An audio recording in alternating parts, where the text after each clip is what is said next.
This is Superior Sports Talk with Reggie Wilson and Luke Inman, part of Locked On Sports Minnesota, and it starts now.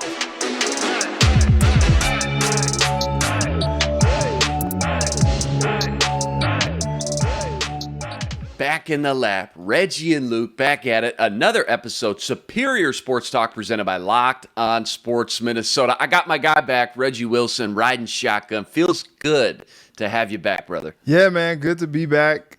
Great time enjoying a third wedding anniversary with the wifey. Looked awesome. Yeah, man, we had a great time, and now I'm back talking with my guy Luke _Spinman. Yeah, well, hey, lots to catch you up on today. Full weekend of sports, talking Twins, grabbing the division lead back once again. Which Minnesota Vikings stood out the most at NFL Minicamp? Plus later, putting Reggie on the hot seat with what does it mean?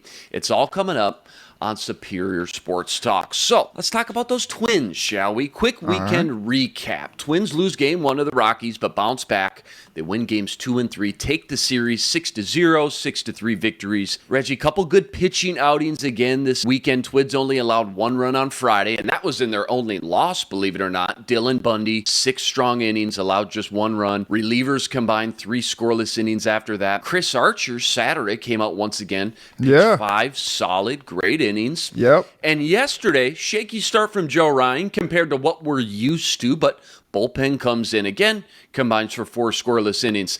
Byron Buxton's hot again, back-to-back games with a triple. And oh yeah, meanwhile, first-place Cleveland Guardians got swept in Boston. Sheesh. They head into the 5-game series with the Twins on a 4-game losing streak. Reggie, Twins got their lead back in the Central, up to 2 games now. Feel like they're heating up right at the perfect time, traveling to a critical 5-game stretch with the Guardians. Yeah, and it's interesting because you wonder how they were going to bounce back after that series against the Guardians where they just had some gut-wrenching losses, and you're just like, come on, man. And you're like, man, here goes the slide, you know, because it's like, well, the Guardians are heating up and the Twins are cooling off, and this is how we see things happen. And what I think, you know, this weekend really kind of showed us is, you know, if it continues to be like it is, I think things are going to continue to be neck and neck between them. I do think that the Twins in this pivotal series against the Guardians, they need to go out and like get it done, like at least win 3. It'd be great to win 4 or 5, but at least win 3, you know, just for morale, just for confidence. And, you know, Rocco Baldelli said last week, you know, he's not looking at the standings. Everybody else is. But he said he's not looking at the standings right now because, you know, it's still so early. It's only June, and they're playing for a bigger thing. But now, you know, with some of these series being pivotal, and now they hold this 2-game lead over the Guardians in the Central, you're just like, all right, okay, let's like step on the throttle a little bit. See if we can kind of distance ourselves from some of these other teams and take advantage, especially, you know, like if they hit a lull or they hit a stretch where they're losing 3, 4, 5 games or something like that this summer, it'd be nice for them to have built this cushion coming into that so that they can go ahead and do what they need to do and still be in contention come the fall. Well said. All right, call me Stat Boy. A couple stats for you. You've been gone a while. Let me get you caught up. Sit back. Here we go. First one, Aaron Gleeman, the Geek, on Twitter. Since his 0 for 30 slump, Byron Buxton's now hitting .298 in his last 23 games. Pair of triples, couple home runs, .385 on base percentage, .690 slugging. Buxton went 3 for 3 yesterday with a walk. Knock on wood, I think it's safe to say Byron Buxton may be back. Here's another one from the Geek. After pitching just 19 innings his last 2 seasons combined and not posting an ERA under 4 since 2015, Chris Archer has a 3.14 ERA through his 14 starts with the Twins this season. Don't call it a comeback, but man, oh man, that's been a lot of fun to watch. Archer get back to his prime and peak level, probably a handful of years ago when he was at his best. Last one from our boy Nash Walker. Twins just won their 40th game on June 25th. They've now actually won 41. Last season, when did they win their 40th game? July 19th. So obviously, far outpacing last season's team by a mile. What's the most impressive stat here? Buxton's latest surge, Chris Archer going from 0 to hero, or the Twins' just overall record compared to last season's pace? I think it's the overall record. Gotta And be, I don't yeah. think it's close because, you look at how the bottom fell out last season and you're just like, dang, man, like that just wasn't what you were expecting from this team. They kind of had a little bit of a fire sale, at the trade deadline as well. And you're just like, dang, well, there goes that season. And then they come out this year and they struggle a little bit over the first few weeks. And you're just like, dang, man, are they going to do this again? Is it going to be another lost season with all this, expectation from this group to really compete and try to make a playoff spot happen? And then they go on this roll, and now you're talking about this first place Twins team that really has all the pieces to stay in first place. But you find encouragement from, you got win number 40 in July. You're a month ahead of that. And that seems to believe in, and we've said this on this show several times, it seems to really point in the direction that this Twins team is actually good. They may just be good, Reggie. Are we overthinking it? It might be. Good. You look at the bullpen and you're like, oh man, that's an experience, every week. And then you look at sometimes how inconsistent the bats are, and you're just like, but then you see weekends like what we just saw, and you're like, maybe they're actually just good. The teams that you were just like, all right, here's the real measuring test. You play the Blue Jays, you play the Mariners, you play the Yankees. They competed well against those teams.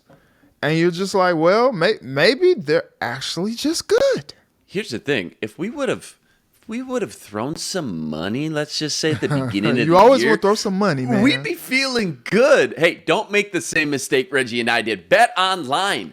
Bet online, number one source for all your betting needs. Get all the latest stats, news, and info on Bet Online. Check out betonline.com today. That's betonline.com. All right, weekly tradition on this show. You know what's coming. ESPN's latest power rankings released a few days ago. And the top looks the same. Yankees, Mets, Dodgers, Astros. Twins, meanwhile, dropped from 11 to 12. No big deal. Guardians jumped 15 to 14. Closed the gap a little bit. White Sox, 17 to 16. Now, this was all before the weekend series, so keep that in mind. But the article did note the Twins had been slumping heading into the weekend thanks to, what else? Plethora of injuries. And the pitching staff starting to show their true colors, they said. Maybe could be a sign for things to come. Thoughts on the latest power rankings, specifically them noting the Twins pitching regressing back to the mean as they far exceeded everyone's wildest expectations, the first 2.5 months of the season. That's fair. I think it's fair. Yeah. It's interesting, though, that they have them behind teams like the Giants, the Cardinals, the Blue Jays, which they competed well against. I think it's so interesting. Like the Twins have a better record than some of these teams that are higher than them. Right. But we're not the ones making these rankings. And I think, the pitching does kind of scare you a little bit. Just looking at it, you saw a good outing from Archer. Bundy's been performing better as well. Solid. In his last few starts. And you're just like, okay, all right, maybe he shook the kinks out. And, the guy's a veteran, so he knows how to pitch. And now, you don't expect – I think Joe Ryan is still just kind of trying to work his way back into some rhythm here. He had a really long layoff, and COVID is nothing to play with. And he's probably just trying to get back into a rhythm and really try to find it again. And I don't blame him. Maybe if we see it for 3-4 more starts where he kind of struggles a little bit, then maybe you get a little bit concerned. But I'm not all that concerned just yet. I think, we just kind of see how it plays out and react accordingly. But the bullpen, man, it all comes down to the bullpen. I think this team would probably be a little bit higher on these power rankings if the bullpen was better. And I say that because if the bullpen was better, their record would be better. I see maybe like 4 or 5 more wins at least if the bullpen is better, because they put themselves in position to win a lot of games that the bullpen in turn blew. And look, 12 was fair. They could have, given it to them a little bit worse than that, depending on, how bad this bullpen has looked at times, but they were like, we'll be fair with them. It's so interesting too. The White Sox are kind of like flailing a little bit. They're only 4 spots back. Right. Like, goodness gracious. Like, they still, the national people still believe in the White Sox abilities to bounce back and challenge for the division crown. And so maybe they know something we don't. You usually get what you pay for. Twins payroll, $140 million. Highest one in the reliever department, the closer department, Tyler Duffy making just $3.6 million. So kind of get what you pay for. All in all, knowing that, actually, I think they're actually, especially after this weekend, going shutout innings game after game. Yeah, inconsistent for sure. Probably the weakest spot on the team, no doubt. Yeah. But knowing how little they've actually invested into that department, thank goodness for a guy like Johan Duran developing and progressing the way he has, because they just really simply haven't put in a lot of assets or investments or just money into that position. Twins got a chance, prove their worth, jump up a couple spots in the rankings, and do some major damage. Huge series on deck. In fact, you could argue biggest series of the season to this point. 5-game bundle, Royal Rumble with the Guardians, including doubleheader Tuesday. Tonight at Sonny Gray and the Mound, first pitch, 6:10 p.m. Bad news is Twins have their next 11 of 14 games on the road starting tonight in Cleveland.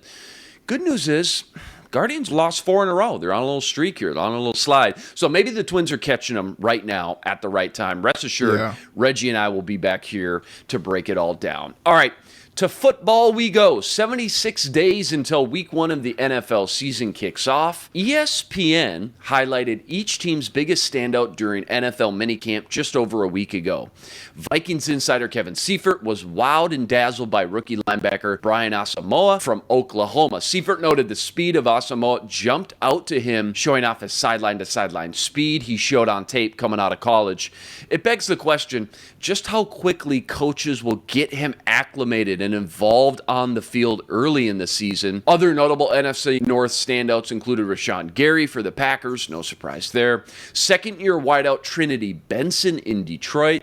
And believe it or not, in Chicago, 5th-round rookie tackle Braxton Jones out of Ohio State, who's apparently already working with the first-team offense for the Bears. Reggie, your thoughts on Asamoah and the rest of the NFC North players that wowed at minicamp? Yeah, I think, Rashawn Gary is probably a given here. You're just like, he had a career best 9.5 sacks last season, and Demovsky talked about how he's looking lean and muscular and, really kind of spinning that forward into a good offseason so far. And look, it's to be expected. He's a rising talent for them. So that's fine. That's fair. What is very intriguing is about Brian Asamoah, because you talk about this sideline-to-sideline speed. There is a learning curve here. Going from college to the NFL.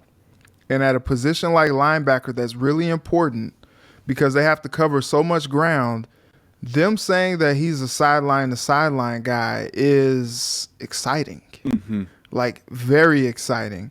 But, they have very, very good inside linebackers right now with Jordan Hicks and Eric Kendricks. And so now you're looking at a luxury.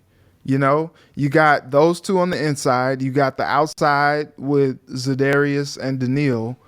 And now you're at a luxury where you're like, well, like, do we play, more than the two inside linebackers? Or does Asamoah really, get a chance to challenge Hicks for some playing time? Are there packages in there where maybe he comes in on 3rd down so that maybe he can, get a runner out of the backfield and keep up with them? Right. The opportunities are endless. And what's really cool is this Vikings team seems to have flexibility on both sides. On offense, when you talk about a guy like having Kane, just being able to use him as a weapon. Right. They've talked about utilizing Dalvin out of the backfield. You got KJ Osborne, Justin Jefferson, Adam Thielen, wideouts. You got Irv Smith coming off injury. He's expected to have a big year. You got all these weapons. And then, on the defensive side of the ball, on the back end, we talk a lot about Booth. We talk about Pat Pete. We talk about Dantzler. But they really have a lot of high hopes for Caleb Evans as well. I think that was one of Kwesi's favorite players in the draft. And so I think it's exciting to see them have weapons. And really what this signifies is depth. If one guy goes down, if something happens, like they got some guys that they feel confident in that can step up and make a high impact for the team, with the team that has such high expectations for this season. Not only to just compete with the Packers for the top of the division, but also compete for a deep playoff run, compete for a Super Bowl. Like, I think the talent is there on this team. And what's really cool is, as much as, fans and people were giving Kwesi flack for his draft, it seems like he got some pretty good guys that can come in and make an impact. It is early. We haven't seen him at training camp yet. Haven't seen him in live game action yet. Like I said, the NFL is a much faster game than college. So that part remains to be seen. But, coming off of camp, you are encouraged. There must be something in the water out at Norman, because Oklahoma continues to pump out just serious NFL talent every year. You can unlock your talent with Athletic Greens. Whether you're going paleo, vegan, keto, dairy-free, or even gluten-free, Athletic Greens has you covered with 75 high-quality vitamins and minerals, superfoods, and probiotics. Visit athleticgreens.com/MLB Network. That has over 7,000 five-star reviews. That's athleticgreens.com/MLB Network. Reggie, a lot of good points I want to get back to. Asamoah, here's what I want to know about him. When the dust settles, he's got the playbook down and digested. He's earned his stripe on special teams.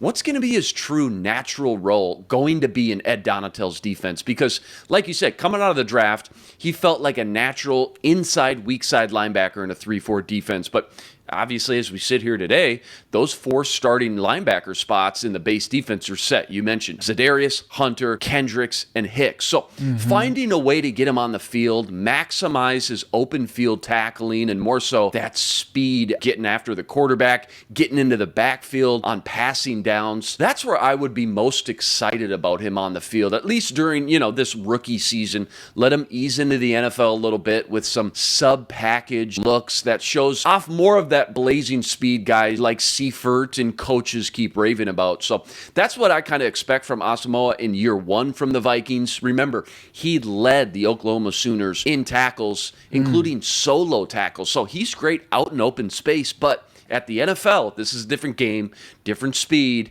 different guys, different talent. So that's going to be a little bit of an adjustment period when you get a guy like Lamar Jackson out in the open field, or A.J. Dillon and those 280-pound rock-hard thighs going on. Like, this is a different game, but what I do love is that you need guys at the linebacker position that are fast enough to cover running backs out of the flat, tight ends, athletic tight ends like an Irv Smith, Travis Kelce, you name it, T.J. Hawkinson in the division, and then maybe even wideouts from time to time too on bubble screens, things like that. So I think Asamoah has all the speed, and it's just nice to get some fresh, young speed in here, somebody that seems hungry to get into the NFL and mix with some of these veterans that have been here a while. Learn from a guy like Eric Kendricks and Jordan Hicks. The other one that really surprised me, though, in Chicago, I know they just don't have a lot of bodies on the offensive line and really a lack of talent as well, but starting a 5th-round rookie at left tackle in Braxton Jones,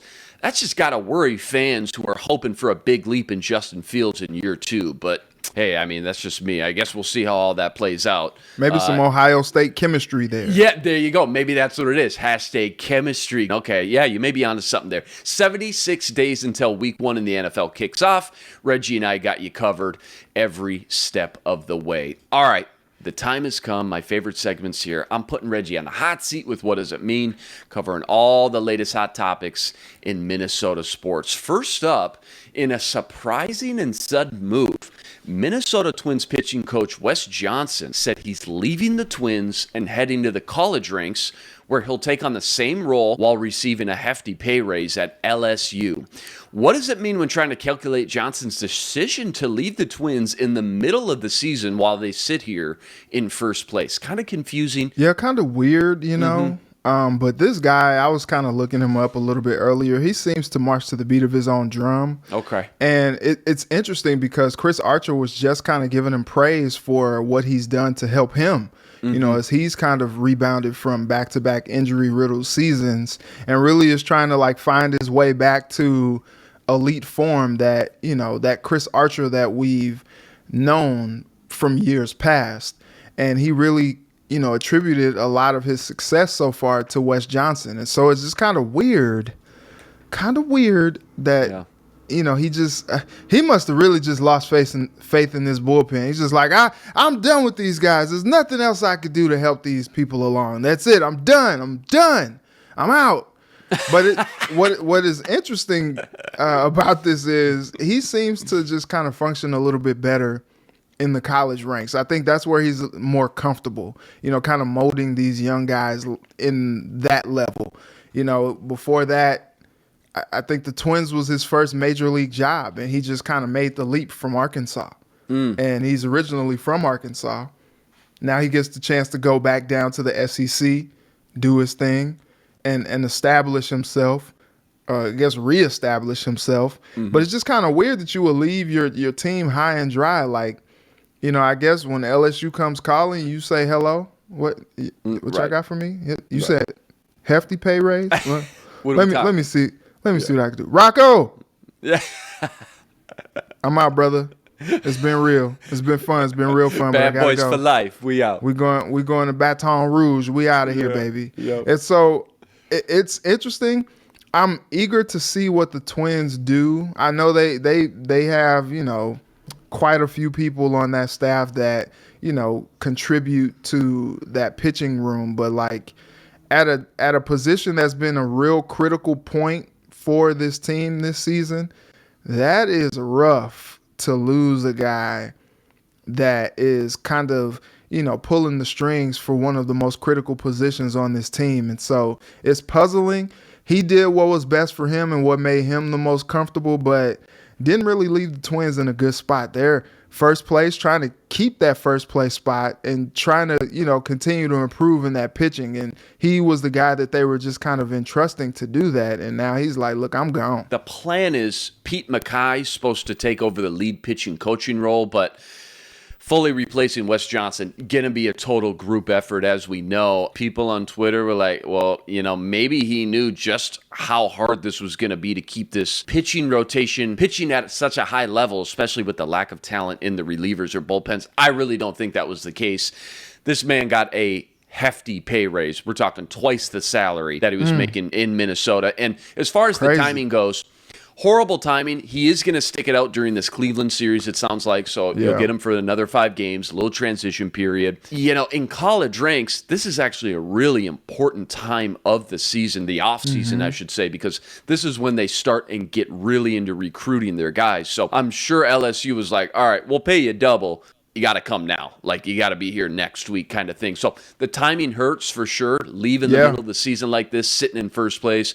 It'd be different if the Twins were a lost cause and sitting at the bottom of the division or something. But, you know, sitting in first place just, again, took people by surprise for sure. But going to be a total group effort. We'll see how the Twins pitching staff fare out the rest of the way. Next one up, what does it mean? The Colorado Avalanche, they did it, hoisted the Stanley Cup last night, first time since 2001 after beating the Tampa Bay Lightning 2-1 in a 4-2 series win. After watching their path to world champs, what does it mean for the Minnesota Wild and what they must do this offseason to have a similar road into the playoffs in 2023?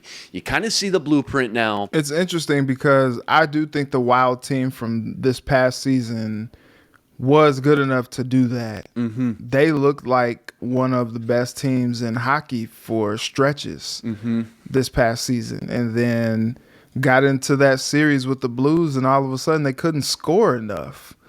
And it was just really, really puzzling to see like how that happened. I think what we saw from the Avalanche was them being the best team in all of hockey from day one. And give it to the Lightning, man. Heart of a champion. You know, they weren't going to go down without fighting. Like, they battled back. I was like, are they really going to do this? Are they going to tie this series up and push it to 7? Like, these dudes are for real. Like, you got to give it to Tampa, man. Like, they're the champs for a reason. 2-time defending champs for a reason. But even they couldn't stop the Avalanche, man. Like, it was rolling and it was downhill.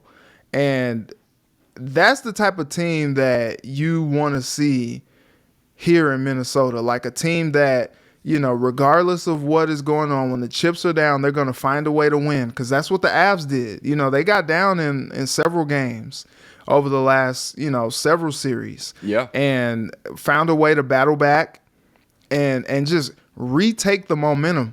It was weird being at some of those wild games in the playoffs this season, because it was like once the Blues kind of like hit a couple shots, saw a few go into the back of the net, it almost just kind of like took the sail out of, you know, the building, took the energy away from the team. And they need some guys that, you know, have that type of resilience, that type of fight. And it's hard to see how they improved the team from last year to this year with the cap restrictions that they have. But they got to find a way. Like, I don't know how it happens, but they got to find a way. You know, defensively, they were strong. They got to find a way to keep some key pieces there without having to, you know, give up too much and really let go of too many assets. I know next season they're probably going to be taking some chances on some guys just because, you know, their cap restrictions just kind of force them to do that. You know, you want to see a guy like Kirill step up and become, you know, one of the best players in all of hockey, as people believe him to be, and take that next step forward as a young bull. And you really just kind of want to see them like find a way to overcome some of these cap issues to you know, they got to figure out the goalie situation. What are they doing there? You know, is Flower going to come back? Mm-hmm. If he does come back, is he going to be productive throughout the season? Is he over the hill? Those type of things, you know, Bill Guerin is going to have to evaluate, and I do not envy that guy. Yeah, Kevin Fiala is going to be the big one for sure. You mentioned Flower, obviously. A lot of different storylines to cover for the Wild this offseason. Heading into 2023, Vegas already doing their homework. 6-1. Avalanche, your favorite to win it all again next year. Lightning right behind them at 8-1. Then you get in that second tier. Hurricanes, Rangers, both 10-1. Panthers and Knights and Maple Leafs 12-1. Blues and Wild both sit behind in that third tier at 16-1. So sounds like a long shot, but really right in the thick of all of those kind of premium teams, you know, those top third in the NHL types of teams. But again, it just all depends on what and how they attack this offseason, specifically this free agency period, with such little room to work with. Last one, I'm going to improv one. Reggie, we haven't seen you in a while. The NBA draft took place over the weekend. You're a big NBA guy. I just want to get your quick thoughts. Minnesota Timberwolves ended up walking away with 4 draft picks, including their first pick, Walker Kessler, monster, protector of the rim, defensive player of the year. How does this help the Timberwolves rotation, and where does he fit in with Karl-Anthony Towns and Naz Reid as a big man I think they desperately needed? It gives them depth for sure. Mm-hmm. You know, seeing lineups where maybe Cat is at the 4 and Kessler is at the 5, kind of scary. A little scary. And what their president of basketball operations, Tim Connolly, said a lot leading up to this. You know, it was a glaring hole that any and everybody that was watching could see. When the chips are down, when the game slows down, and you need a bucket, and you need second chance points because those are at a premium, they couldn't get a rebound, man. Like, Memphis killed them on the boards. That was so frustrating to watch. Just as like a surface, I'm like, is this normal? Is this supposed to be Aren't they supposed to be getting all these defensive rebounds? What's going on here? They were forcing bad shots, which is only part of it. The second part of it is grabbing those boards when they brick those shots that they were doing. Right. And those type of things gave them momentum. And then that's when you started to see some of the avalanche go, where they were just draining threes, draining shots, and just kind of took over and just kind of took the Wolves' will. If you got some people that are going up and getting rebounds, like, you look at the Warriors, they like to play that small ball, what they call death lineup. But, man, they were getting killed on the board. So what did they do? They started playing Kevon Looney more. And now you're talking about Kevon Looney out here like maybe about to get a bag because of the ability that we've seen. We've seen it before, when the Cavaliers played the Warriors and they came back from the deficit to win in 7 games. Who was huge in that series down the stretch? Tristan Thompson. Yes. He was getting all the boards, gobbling up all of them, and all of a sudden he parlayed that into a multi-million-dollar contract extension where he's set for the rest of his career. He's still eating off that money. And there is a premium for guys who can grab boards. You would love to see him be a productive scorer as well. Maybe that'll be a part of his game too. But when you talk about a guy with, I think it was like 46.5% like with shot blocking, and a guy that can just go up there and grab these boards, you need that. That's fine. If you're gonna win, you need that, especially if you have guys that play a little hero ball. Maybe they're jacking up some shots. Guys feeling it a little bit. Guys like D'Lo, guys like Ant, and things like that. You want a guy that can go up there and grab it and say, "Here, try it again. Here, I got you. Yeah, I'm just gonna go ahead and grab this board up here. You go ahead and try it again. We'll see what happens when you try it again." And that builds confidence on both ends of the floor when you know you have a guy that can back you up. If there's a missed shot, he can go get it. If there's a missed shot on our end, he can go get it. And that is encouraging. Tim Connolly said after the draft night, they got better. And it's because he felt like they added a piece that can really help them in an area that he felt like was a huge need for this team. Like Towns stays at center, I'm assuming. Naz Reid maybe plays a little bit more power forward, chews into his minutes. What do you think there? No explanation needed. Just tell me what you think that 3-man rotation might look like. I think it's just going to be, Cat is obviously going to continue to get his minutes, but, Naz Reid, when he comes in, he's a high energy guy. Like, I want that guy in the game. No doubt. He's a key piece for that team. In that big man role. He does a great job of doing his role well. And what you want to continue to see is him just continuing to grow in that role. But now you got another guy who can come in here and do some things as well when it comes to rebounding and shot blocking. And we haven't even talked about any scoring that he may do. That's like an added plus to his game as well. And so you're excited about those things. And I think, how it looks as far as rotation, I'm not sure. But I think that's a good problem for head coach Chris Finch to have. Yep, NBA draft is officially over. Free agency next up, just a few days away. Tim Connolly going to be very busy. We'll keep tabs on that for sure all offseason. All right. That's a wrap. Back here tomorrow, breaking down more Twins, Vikings, plenty more. Remember to like, rate, review, and subscribe to the YouTube channel. Join us every day for another episode covering all the biggest topics in Minnesota sports.